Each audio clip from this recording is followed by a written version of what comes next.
ಸ್ವಾಗತ ಸುಸ್ವಾಗತ.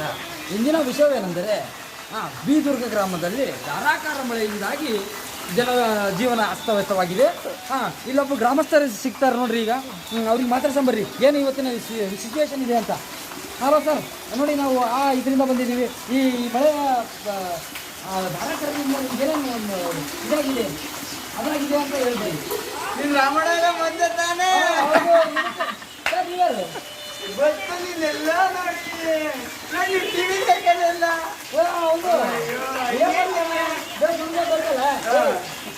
ಏನು ಮಾಡ್ತೀಯ? ಮಳೆ ಬಗ್ಗೆ ಹೇಳೋಣ. ಈಗ ಈ ಸಂದರ್ಭದಲ್ಲಿ ಏನಾರ ಇಷ್ಟಪಡ್ತೀನಿ ಅಂದರೆ ನಿಮ್ಮ ಹೆಸರು ಈಗ ಹೇಳಿ.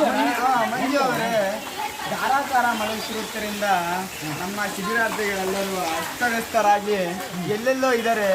ನೋಡಿ ನೋಡಿ, ಇಲ್ಲಿ ಈ ಮಳೆಯಿಂದಾಗಿ ಎಷ್ಟು ಅಸ್ತವ್ಯಸ್ತವಾಗಿದೆ ಅಂದರೆ ಆ ಕಡೆ ಒಂದಿದೆ, ಅವನಿಗೆ ಆ ಕಡೆ ಒಂದಿದೆ. ಮಂಜು ಅವರೇ, ಈ ಸಂದರ್ಭದಲ್ಲಿ ವರ್ಣನಿಗೆ ಏನು ಹೇಳ್ತೀನಿ ಅಂದರೆ, ಈ ಥರ ಬರಬೇಡಪ್ಪ, ನೈಟ್ ಬಾ, ಫಂಕ್ಷನ್ ಎಲ್ಲ ಕೆಟ್ಟೋಗುತ್ತೆ ಅಂತ ಹೇಳಕ್ಕೆ ಇಷ್ಟಪಡ್ತೀನಿ.